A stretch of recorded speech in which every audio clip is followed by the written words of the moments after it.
I think Microsoft has a problem on their hands. The problem is the PS5 Pro.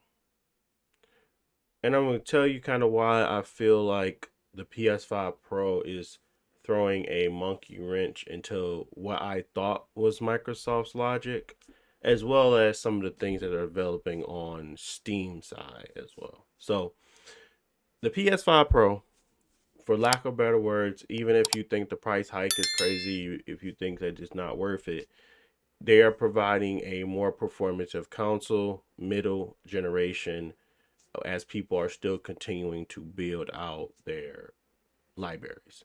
This is a libraries that maybe most people haven't even purchased into yet because they thought that these games weren't necessarily worth the initial buy-in. Granted, you technically are beta testing some of their features for the PS6, but there is FOMO, there is having the best experience, and then there is the catch up to the baseline PC.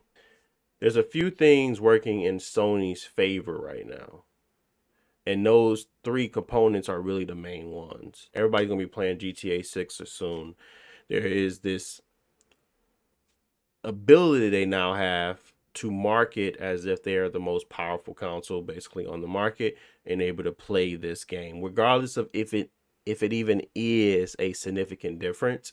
They have that marketing campaign available to them that Sony or Microsoft just does not have anymore. And the whole identity of Microsoft has been they have the best console for the best price or even the most powerful console, and that's just not the case anymore. And if we're going to continue to wait for the next big thing, I feel as if we're going to be in a steady decline even further than what the Xbox has already been in, where nobody's kind of wanting to buy their library of games for the Xbox itself. They may be pushing for a PC or just waiting for the next iteration of Xbox because right now it just doesn't make sense to buy it. If you're saving up for a PC, if you're saving up for the next generation, if you just feel as if they're not having enough games that you really are interested in playing, though the PlayStation 5 Pro is not only the more favored console, but now it's the most powerful one as well. And as people continue to build out their libraries and continue to dip back into those old games, it's going to continue to happen where it is literally like a domino effect or a snowball effect of poor sales and bad messaging. Um, and it all started to come together for me when I started to think about my current experience with the PS5 Pro, and I will probably do another video dedicated to just that in itself. But my experience with the PS5 Pro has become a lot favorable, and it has helped with a lot of basically getting over the need to play PC games because I have something that's comparable, that's compatible, and works pretty much all the time for me, and I love a dedicated console for that. So that's why I'm, happy with it. But when I was thinking about that, and I was also thinking about, well, what does Xbox have that, PlayStation doesn't? And then there was Game Pass. Um, and I was thinking to myself, what is the value of Game Pass today? And the value of Game Pass is having the ability to play the abundant of games that you want, or a bunch of games that you probably wouldn't purchase for free. Um, I don't know how lucrative that is anymore of a campaign. You could play a lot of these games day one that you probably wouldn't play. I don't know if it's a tough sell for me in regards to just simply why would I want to buy an Xbox to do that when I can just play a PC and they're all there as well, and I have access to a multitude of games that maybe Xbox library doesn't have and PlayStation does. So I feel like Xbox's approach to gaming is contradicting how they're planning on making money. if you continue to go down this path of, I think Xbox Game Pass is the future and putting it anywhere is the right move, what really differentiates that experience on Xbox? I don't know. I think having a cheap way to play games you probably wouldn't is a tough sell. And there's obviously games that are going to be coming in there that will be people will be interested in. It's just I feel like majority of players now are in my age group or close to it, and most of the people that are younger are kind of comfortable playing on anything. And as this continues on, I think they're going to continue to lose the audience that kind of built the Xbox, and they're going to kind of gain an audience that may be just more worldwide, which is fine. I just feel like there is a balance that needed to be hit, and I don't think they're doing it. Steam OS. With Steam OS coming out very soon, it's really stealing the thunder of what Xbox was branding themselves as, being able to play your games anywhere and having that key to playing on Xbox as well as on PC. And then you might potentially get a handheld. But I think Steam OS is showing me that Steam can do it better.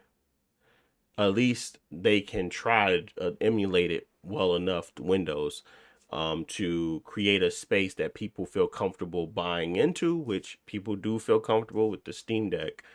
If they create a console or a console like experience for under the TV that kind of bridges that gap, and then they can continue on with what they're already doing because they are PC compatible. They do have it handheld, and now they have a home console, and they all have that cross save syncing ability that Xbox is striving for today. It starts to look like Xbox doesn't really have a future in hardware to me. It starts to look like they just have a future in software where they can possibly start to pass out Game Pass to any and everybody, and we don't necessarily need to be on Xbox to play Game Pass or even have a this is an Xbox experience where you play it anywhere. So I don't know how freaking sustainable that is, to be honest. I'm trying to think of a better way to say my PS5 Pro got more money out me in the last 2 months than Microsoft could ever. But at the same time, they've also had a steady stream from me of Xbox Game Pass for the last 5 years, 4 years. Um, I don't know. I really don't know which one is better, which experience is gonna hold true. Um, but what I can say is that Xbox has shown me that I don't need they devalue their own games. They made me feel like I can get stuff for free, which is just not true. Nothing's free. And PlayStation has shown me that as long as I continue to hold out and wait, I probably will have better experiences with their games down the line. Neither one of these are good experiences, but I feel like at least the PS5 Pro has provided me a more quicker turnaround time to what I was trying to get with the PS5 in general. I'm not saying that the PS5 is bad. I'm just saying that 4K 60 was the message, and that was not the case. That was not delivered. So now that it is getting delivered on a more on a bit better cadence, I feel like that is what's truly selling me on the PS5 Pro today. Like, I don't need a better experience than what Spider-Man 2 4K ray tracing can do today. I really don't need a better experience than what Silent Hill 2 was providing me over the weekend when I was playing that. I don't need to see more. I don't need better ray tracing. I just don't feel like those things have ever been super, super valuable. Now, I do love global illumination ray tracing. I think it makes everything look better with lighting and everything. But there's a level of ray tracing that just these baseline consoles can already meet.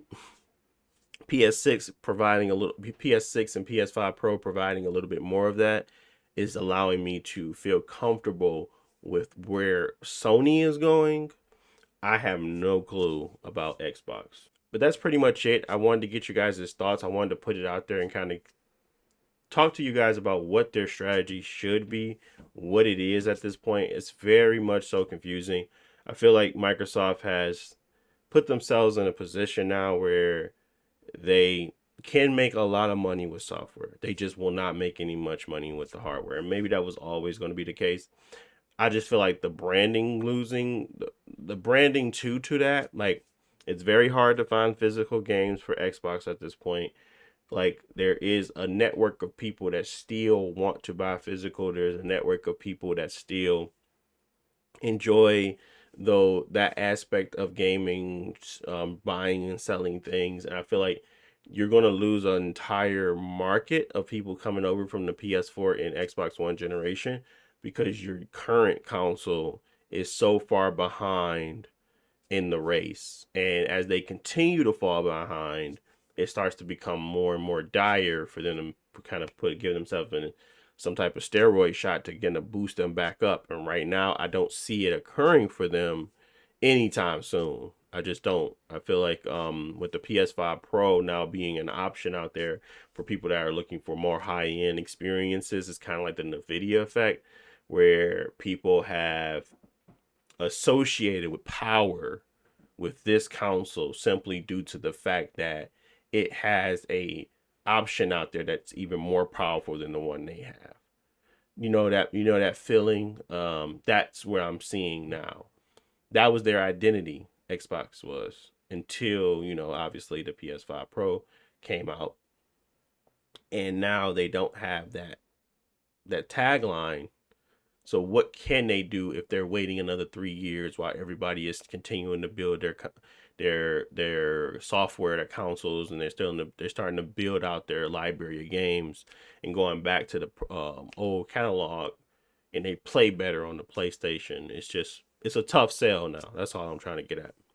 But let me know what you guys think. Let me know your thoughts. I kind of, like I said, I want to leave an open discussion here to kind of have a conversation around it, and hone my thoughts on it as well. So thank you for listening. Thank you for watching as always. Don't forget to like, subscribe, and leave a comment. And that's pretty much it. Peace.